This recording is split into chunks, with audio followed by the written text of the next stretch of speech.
मन को जब तक एक आकार मिला हुआ है, मन पर जब तक बाहरी प्रभाव डेरा जमा करके बैठे हुए हैं, तब तक वो वैसे ही चलेगा जैसा उन प्रभावों को उसको चलाना है। मन को संयमित नहीं किया जा सकता। बिल्कुल साफ साफ कह रहा हूँ और इस बात को समझ लो बिल्कुल, क्योंकि तुम ही नहीं, बड़े बड़े विद्वान और बढ़ी हुई उम्र के लोग भी इस तरह की बातें करते हैं। माइंड कंट्रोल, आत्मसंयम और ये सब, ये अर्थहीन बातें हैं। क्योंकि तुम जो बन गए हो, तुमने अपनी जिस छवि के साथ तादाद में बना लिया है, अब वो तो अपने रंग दिखाएगी ही। तुमने जो खाना खा लिया है, उसके जो प्रभाव शरीर पर पड़ने हैं वो तो पड़ेंगे ही।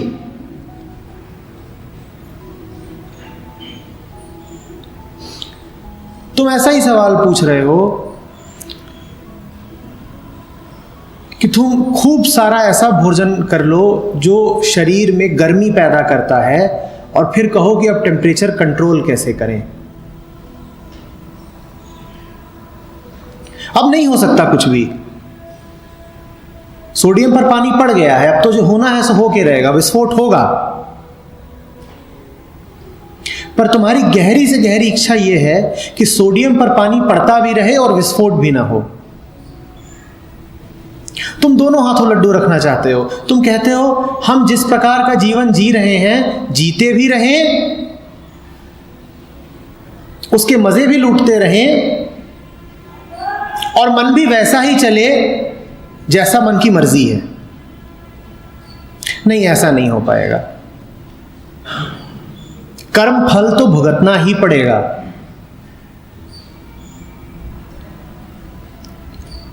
एकाग्रता का प्रश्न भी इससे जुड़ा हुआ है। समझना इस बात को। हम सबके मन संस्कारित हैं, हम सबके मनों को एक आकार दे दिया गया है, उन सब पे कुछ रंग चढ़ा दिए गए हैं।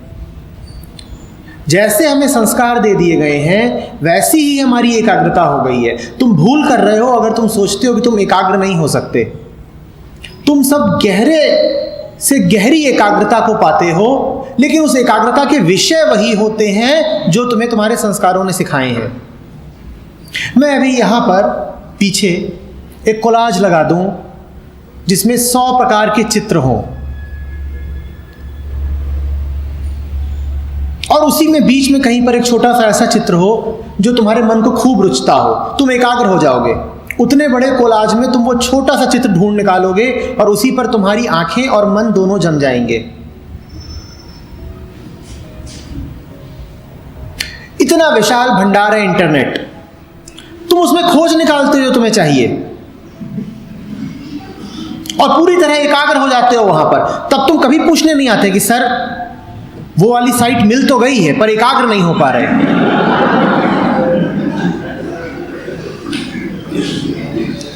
मैंने कभी ऐसा सवाल पूछते तुम्हें सुना ही नहीं।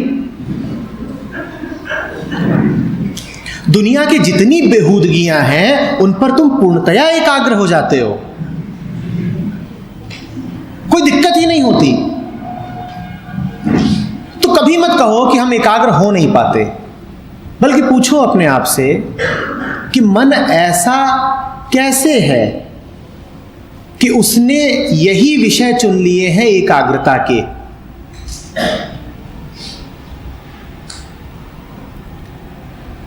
ये हॉल है, ये पूर्णतया साफ है, चमक रहा है, पर अभी इसी हॉल में एक मक्खी आ जाए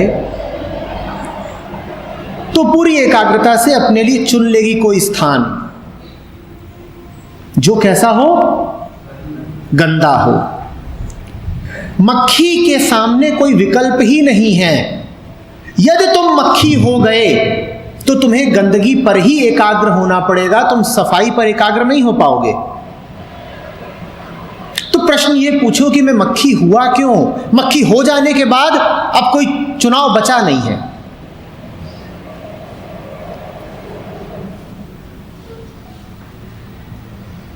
घोड़ा हो जाने के बाद अब घास दिखते ही एकाग्र हो जाओगे। इतना ऊंचा उड़ती है चील और बड़ी एकाग्रता से जमीन पर पड़े हुए छोटे से छोटे मांस के टुकड़े को पकड़ लेती है। अगर चील हो गए तो मांस के छोटे से टुकड़े पर एकाग्र होना ही पड़ेगा।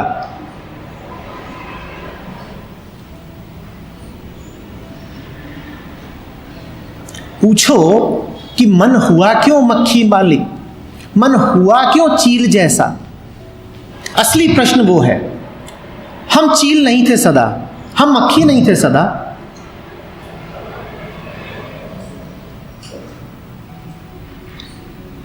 बच्चा काफी कुछ साफ, खाली, निर्दोष ही पैदा होता है। हाँ होता है, कुछ संस्कार होते हैं, पर बहुत कुछ साफ होता है, जैसे एक खाली स्लेट। तुम पूछो कि ये सब मैं अपने ऊपर क्या लिख के बैठा हुआ हूं, और जो तुम लिख करके बैठे हो मन उधर को ही जाएगा, तुम नहीं कर पाओगे उसको संयमित। जो तुम्हारे मन ने धारणा बना ली है कि महत्वपूर्ण है, मन उसी पर एकाग्र हो जाएगा। तुम मन को नहीं रोक पाओगे, लड़ जरूर लोगे, और लड़ते तुम तैयार रहते हो मन से। उस लड़ाई को तुम कभी जीत नहीं सकते। तुम मन का दमन कर लोगे, अधिक से अधिक यही करोगे कि मन कहीं को भागना चाहता है और तुम मन के साथ जबरदस्ती करके उसको चुप कर दो। जबरदस्ती चुप कर भी दिया तो क्या, वो कुलबुलाता रहेगा और तुम कष्ट में रहोगे।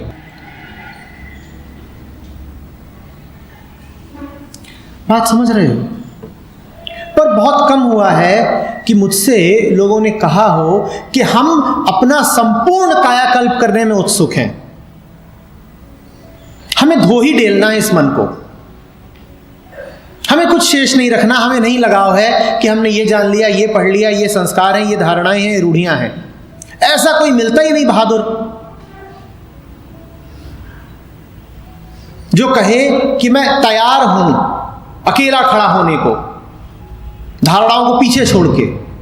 हाँ, लोग ये सवाल पूछते जरूर मिल जाते हैं कि देखिए, बीमार तो हमें पूरी तरह रहना है क्योंकि हमने ये मान ही रखा है कि बीमारी हमारा स्वभाव है, पर यह बताइए कि बीमार रहते हुए भी हमें बुखार कैसे ना आए। अब ये तुम असंभव की मांग कर रहे हो, तुम असंभव की मांग कर रहे हो। तुम कह रहे हो बीमार तो हमें रहे आना है, पर बीमार रहते हुए भी हम सहज सहज सा, स्वस्थ सा कैसे अनुभव करें? कोई नुस्खा दीजिए। ऐसा कोई नुस्खा कभी हुआ नहीं। हाँ, ऐसा नुस्खा देने वाले नकली हकीम बहुत हैं बाजार में, पर वो तुम्हें धोखा ही दे रहे हैं। बीमारी जाएगी तो पूरी जाएगी, स्वास्थ्य आएगा तो पूरा आएगा।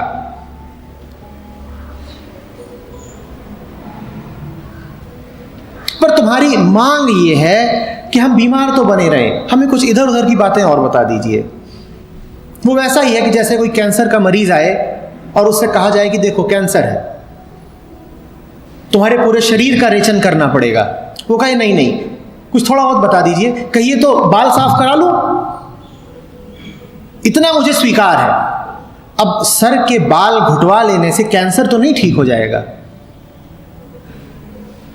अच्छा बताइए जरा, एक आध 2 मील दौड़ के आ जाऊं, पर कैंसर नहीं छोड़ूंगा। क्यों?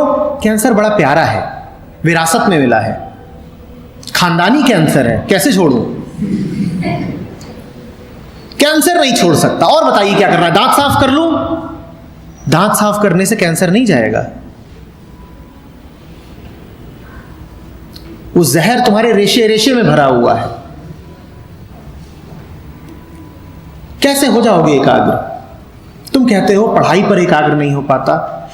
तुम्हें तुम्हारी पूरी शिक्षा ने बस ये सिखाया है कि उधर को जाओ जिधर सुख मिलता हो। तुमसे कहा जा रहा है कि तुम पढ़ो इसलिए ताकि अंततः तुम्हें नौकरी मिल जाए, तुम जीवन यापन कर सको, सुख। तुम पढ़ो इसलिए क्योंकि यदि खूब पढ़े लिखे होगे तो तुम्हारी अच्छी शादी हो पाएगी, सुख। तुम पढ़ो इसलिए क्योंकि जो पढ़ा लिखा होता है उसे सम्मान मिलता है, सुख। तो जब पूरी शिक्षा तुम्हें यह कह रही है कि शिक्षा का उद्देश्य ही सुख की प्राप्ति है, तो जब तुम पढ़ने बैठे हो उसी समय सुख किसी और दरवाजे से आ रहा है तो तुम उधर को क्यों ना जाओ? क्योंकि अंततः बड़ा क्या है? सुख। अब मैं पढ़ने बैठा हूं और उसी समय खिड़की से बाहर मेरा यार मुझे बुला रहा है कि क्रिकेट खेलते हैं, तो सुख ज्यादा उधर दिखता है, मैं क्यों ना जाऊं उधर? मेरी सारी एकाग्रता तो सुख के पीछे है और मैं जा रहा हूं सुख के पीछे। मेरी शिक्षा ने मुझे यही सिखाया है, सुख के पीछे दौड़ो। तुम्हें आज पता चल जाए कि जो तुम पढ़ रहे हो वो करके नौकरियां नहीं लगनी है, तुम पढ़ना छोड़ दोगे। या तुम्हें यह पता चल जाए कि कॉलेज आने के लिए, यूनिवर्सिटी आने के लिए अब अटेंडेंस की कोई आवश्यकता नहीं है, तुम कॉलेज आना छोड़ दोगे। तो तुम्हारी शिक्षा ने जो तुम्हें दूसरी चीज सिखाई है वो है डर। और डर पर मन बड़ा एकाग्र होता है। तुम्हारे सामने एक शेर खड़ा हो, तुम्हारी सारी एकाग्रता शेर पे चली जाएगी। मौत जब सामने आ रही हो तो तुम इधर उधर की फिजूल बातें नहीं सोचोगे, तुम्हारा पूरा मन एकाग्र हो जाएगा मौत पर। मन दो ही जगह एकाग्र होता है, या तो सुख की तरफ या दुख की तरफ, या तो लालच की तरफ या भय की तरफ। और तुम्हारे मन को इन्हीं चीजों से परवरिश ने और शिक्षा ने और संस्कारों ने भर दिया है कि जो करो वो लाभ के लिए करो, लाभ अर्थात सुख। तो जिधर ही तुम्हें सुख दिखता है तुम उधर को ही भाग लेते हो। तुम पढ़ने बैठे हो और आंखों पर नींद सवार है, अब सोने में तुम जानते हो कि बड़ा सुख है, तो जब सुख ही पाना है तो सो ही जाते हैं। इसमें अब ताज्जुब क्या बचा? तुम क्यों कहते हो कि हम एकाग्र नहीं हो पाते?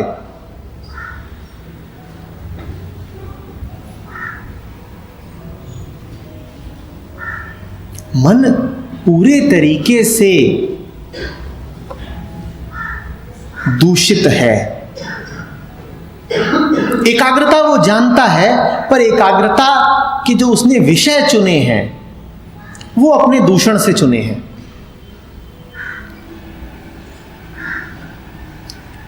और उत्सुक हो अगर मन का पूरा शोधन करने में, तो अपने जीवन को सुबह से शाम तक देखो, आज का ही दिन देख लो, चाहे कल का, चाहे बीते हुए कल का और चाहे परसों का, और देखो कि मन कहां कहां नहीं जाकर के बैठ जाता था।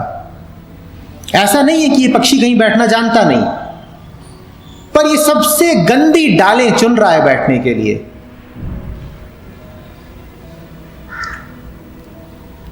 पक्षियों को लेकर के ही कबीर का है, बड़ा सुंदर है। पहले यह मन कागा था करता आत्मघात। आ रही है ना आवाज कागा की? पहले यह मन कागा था करता आत्मघात, अब तो मन हंसा भया मोती चुन चुन खात। तो मन जब कौवे जैसा हो गया है तो गंदी से गंदी जगह जाकर के बैठ जाता है, वही उसकी एकाग्रता है। और कहा है कबीर ने कि मन को हंस जैसा कर लो, जिसका गंदगी की ओर ध्यान ही न जाए, जो गंदगी में से भी बस मोती चुन चुन के खाए। उसके लिए तैयार हो क्या? उसके लिए बहुत कम लोग तैयार होते हैं। लोग कहते हैं नहीं, कौवा तो हमें रहे आना, हम खानदानी कौवे हैं, कौवा रहते हुए भी हमें मोती चुगने हैं। नहीं, वो नहीं हो पाएगा। कौवा तो आत्मघात ही करेगा। और ये बात बड़ी पुरानी है, जिन्होंने भी जाना है इस बात को जान लिया है।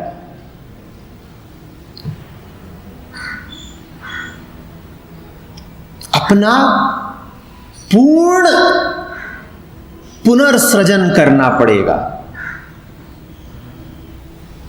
तब बात बनेगी। सवाल सिर्फ ये नहीं है कि जब किताब के साथ बैठ रहे हो तब क्या हो रहा है, पूरे दिन का सवाल है, पूरे जीवन का सवाल है। मैंने कहा पूरे दिन को देखो। सुबह उठते हो तो मोबाइल में क्या देखते हो, किधर को जा रहे हो, अखबार में कौन सी खबरें हैं जिनकी ओर जाते हो, किन लोगों को तुमने अपना दोस्त बना रखा है।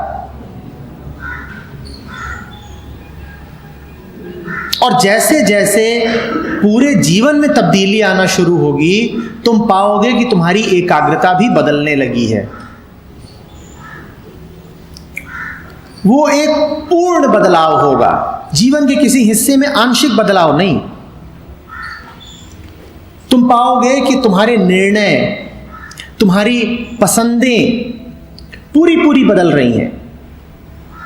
तुम एक किताबों की दुकान में जाते हो, तुम्हें कौन सी किताब पसंद आती है, ये बात बदल गई है। तुम टीवी खोलते हो, तुम्हें कौन सा चैनल पसंद आ रहा है, वो बदल गया है। तुम्हारी एकाग्रता का पूरा केंद्र ही बदल गया है। किस प्रकार के दोस्तों को तुम अपने करीब लाते हो और किनसे कहते हो कि क्षमा, आपके साथ ना हो पाऊंगा, सब बदल रहे हैं। तुम्हारे सारे निर्णयों में परिवर्तन आएगा, तुम्हारे खाने पीने उठने बैठने, वो तुम्हारा पूरा कायाकल्प होगा। छोटी सी बात मत मांगो कि हम वही रहे आए जो हम हैं और साथ ही साथ हम पढ़ें ऐसा कि हमारे अंक भी अच्छे आ जाए। नहीं, ये नहीं हो पाएगा। जैसा पूरा जीवन है, पढ़ाई भी वैसी ही होगी। जब पूरा दिन अव्यवस्था में गुजरता है, जब पूरा दिन भय और लोभ में गुजरता है, तो मात्र पढ़ाई के क्षण में तुम दूसरे नहीं हो पाओगे।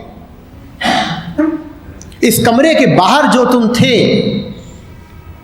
और इस कमरे के भीतर जो तुम हो, वो कोई नया अवतार नहीं हो सकता। जो घर से निकला है और जो कॉलेज में है, ये दो नहीं हो सकते। जो खेल के मैदान पर है और जो पुस्तक के साथ है, ये दो नहीं हो सकते।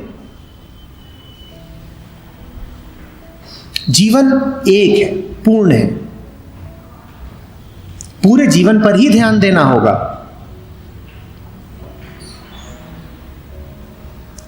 समझ में आ रही है बात?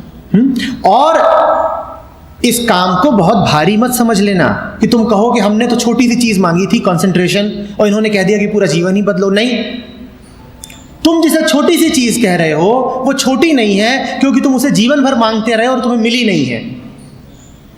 वो एक असंभवता है।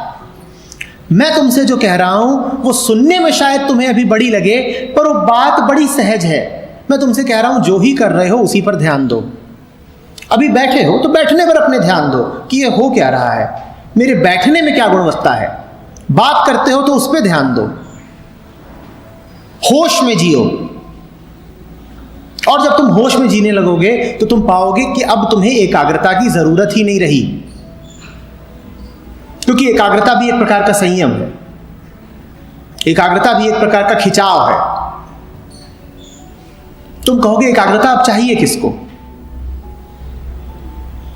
अब तो मन बिल्कुल नदी की तरह हो गया है, जो बिल्कुल ठीक दिशा में ही बहता है अपने आप। उसको कोई दिशा दिखाई नहीं जाती, वो खुद जानता है कि सागर किधर है और अपने आप बहता है।